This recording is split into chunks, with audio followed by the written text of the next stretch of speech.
digital learning, stratégie, outils, résultats. On va essayer de tenir le timing. 6 minutes pour parler de tout ça.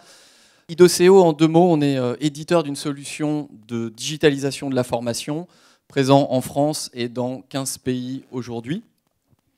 Alors, quand on parle de stratégie e-learning, j'ai envie de vous raconter une petite histoire. L'histoire d'une personne, une personne qui, en 2006, a décidé de se mettre au e-learning. Et puis, il passe dans un salon comme celui-ci ou un autre, pourquoi pas. Et là, tout le marché lui explique que le e-learning, c'est pas vraiment le truc. Ce qu'il faut faire aujourd'hui, c'est du rapid learning à cette époque-là. Le rapid learning, je prends un PowerPoint, je le convertis en flash, je mets du son, de l'interactivité, c'est génial. Il fait ça, il est prêt. En 2008, il va lancer son programme de rapid learning. Il repasse au salon, erreur. Et là, on lui explique que c'est pas bon. Si on veut former mieux que la formation d'avant, il faut faire du serious game, du ludisme, de la virtualisation, etc., etc. C'est un bon élève, il s'y met, il va chercher les milliers d'euros nécessaires pour la chose. Et puis, alors il est un peu bizarre parce qu'il repasse au salon en 2012. Alors qu'il est prêt à lancer son programme de Serious Game. Et là, on lui dit, non, en fait, le Serious Game, ça coûte beaucoup trop cher. Il n'y a pas de modèle. Ça ne répond pas à tous les besoins. Tatati, tatata. En fait, ce qui marche bien, c'est la co-construction du savoir. Lancez, monsieur, s'il vous plaît, votre programme de social learning. Alors, il y va, il y croit. Il est conquérant quand même, le garçon. Et quand sa communauté est prête, il passe l'année dernière au salon. Et là, on lui dit, patatras, c'est fini, c'est plus le social learning, c'est les MOOC. Il faut absolument faire des MOOC. Pour ceux qui ont vécu le marché, les acteurs comme moi, ou vous qui le regardez de l'extérieur, eh bien vous avez vu ça et vous pouvez vous demander de temps en temps si on ne vous prend pas pour des pigeons. En fait, qu'est-ce qui se passe? C'est qu'il y a des tendances du web, que certains s'emparent des tendances du web, et puis essayent de vous expliquer que comme on formait avant, c'était pas bon et que maintenant il faut former comme ça. Ça, c'est une vision marketing des choses. On peut l'apprécier ou pas. En tout cas, moi, je n'y crois pas trop. Moi, je viens plutôt de la pédagogie. Et notre vision chez Idoceo, c'est plutôt de se dire, il n'y a pas un truc qui va former mieux que le truc d'avant. Et que la pédagogie, depuis tout le temps, si on remonte même très très loin en arrière, c'est une addition d'innovations qui ont complété les innovations d'avant. Et donc, si on veut faire du digital learning, il faut surtout s'équiper de solutions qui vont vous permettre de gérer l'ensemble des modalités. Et que c'est par la richesse des modalités pédagogiques et leur diversité que vous allez pouvoir répondre efficacement aux besoins de formation. J'ai entendu dire moderne, que les apprenants apprennent plus pareil. Ouais, reste à voir. Dans certains cas, ils apprennent plus pareil. Dans d'autres cas, ils apprennent pareil. Donc, c'est la capacité de mixer tout ça qui vous donnera du sens. Donc, il faut savoir faire de l'évaluation, du social learning, de la classe virtuelle, du présentiel amélioré avec de l'interactivité, etc., etc. Il y a finalement 4, pour moi, leviers forts qui se cachent derrière le digital learning. Premier levier, c'est l'optimisation des budgets de formation. Alors, ce n'est pas forcément du cost-killing. C'est avec un budget identique, je vais pouvoir faire plus de formation qu'avant. Ça, c'est un enjeu. Il ne faut pas se le cacher. Si on se le cache, c'est qu'on se met un petit masque devant les yeux. Mais cet enjeu existe et il est assez important. Le deuxième enjeu, c'est l'amélioration de la qualité pédagogique.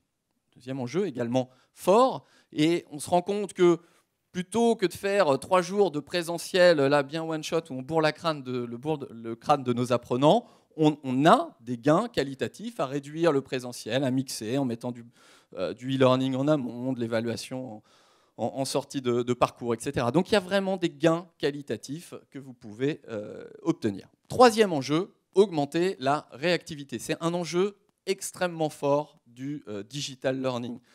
Pouvoir passer d'un mode du plan de formation dans les départements où on a une vision à 1 an, on programme les trucs, et à côté de ça, il y a des business units qui commencent à créer en parallèle leur propre formation parce qu'ils estiment que le service formation n'est pas assez réactif et n'accompagne pas assez le business. Eh bien, si vous faites partie d'un service formation, dites-vous que le digital learning va vous permettre de reprendre la main et d'être de nouveau acteur de la formation business de l'entreprise. Ça, c'est un enjeu capital. Et puis, le dernier enjeu, c'est que le digital learning, par quelle que soit la modalité, l'ensemble des modalités qu'on a pu voir avant, va permettre de combler des vides de formation. Et c'est sans doute là aussi un axe extrêmement fort du digital learning. Avant de calculer le ROI, vous pouvez vous dire, tiens, si on a des terrains de jeu où on n'est pas capable de faire de la formation, et on se met à faire de la formation. Quelques exemples. la nouvelle réglementation de sécurité, le nouveau processus dans l'entreprise, le nouvel argumentaire qu'on a envie de diffuser aux commerciaux pour mieux contrer les objections des clients vis-à-vis de la concurrence, etc., etc. Il y a tout un tas de choses qui sont des petites micro-formations à cheval entre l'information et la formation. Et qu'est-ce qu'on fait aujourd'hui? On envoie une note de service en PDF et on dit on a fait le job. Eh bien, grâce au digital learning, on va pouvoir avoir des terrains de jeu, là, tous ces espaces où il n'y a pas de formation. Et là, le ROI, il n'est pas à calculer présentiel versus distanciel, il est à calculer sur les retours business que vous allez pouvoir apporter à votre structure grâce au digital learning. Laurent Evin, dans un projet que vous déployeriez chez un client avec ces outils-là, quelle est la part de l'outil lui-même que vous facturez, j'imagine, et la part d'ingénierie pédagogique? Est-ce que l'outil fait tout ou est-ce qu'il y a autant d'ingénierie pédagogique que de budget outil d'e-learning? Il y a beaucoup plus d'ingénierie pédagogique que d'outils. Moi, ça me rassure beaucoup. C'est-à-dire que la formation, et c'est assez en phase avec ce que j'ai dit, la formation et le métier de la formation, ils ne changent pas. Donc l'ingénierie pédagogique, la substantifique moelle qui est la matière, etc., c'est là-dessus que la richesse est, et c'est là-dessus qu'il y a du temps à passer. Donc, en tout cas, pour ce qui nous concerne, nous, on fournit une solution, une plateforme qui va permettre de créer et diffuser la matière. Donc on fournit l'ossature technologique. Et après, ce sont les clients, pas forcément nous, on les accompagne, mais ce sont les clients qui vont travailler leur ingénierie par rapport à leur contexte. C'est eux qui vont amener la matière qui va rentrer dans la plateforme. Et c'est là, clairement, qu'est le temps à passer. Pardon, je précise ma question. Évidemment, il y a le contenu de la formation qui est faite par le client, mais dans le choix de tel ou tel support, de tel scénario de jeu, etc., est-ce que vous facturez, est-ce que vous conseillez, vous aussi? Alors, vous avez présenté un tas d'outils avec lesquels il faut composer. Oui. Est-ce que vous accompagnez le client?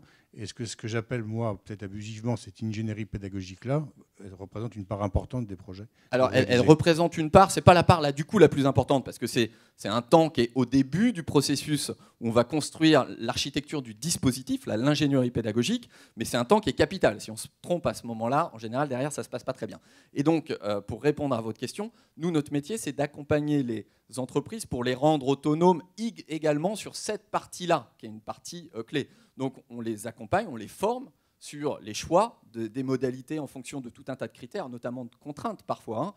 Il y a des moments où on n'a pas d'autre choix que de faire de la classe virtuelle, par exemple. Donc il y a et la contrainte et l'enjeu pédagogique. On essaye de rendre nos clients autonomes là-dessus. Donc ça peut passer par une ingénierie en collaboration, et puis après, dans le temps, ils deviennent autonomes. Est-ce que j'ai répondu à la question? Oui, c'était la question d'après. C'est-à-dire qu'une fois qu'on a acquis votre outil, on s'en est servi une fois ou deux avec vous, le client peut s'en servir tout seul ensuite. C'est l'enjeu.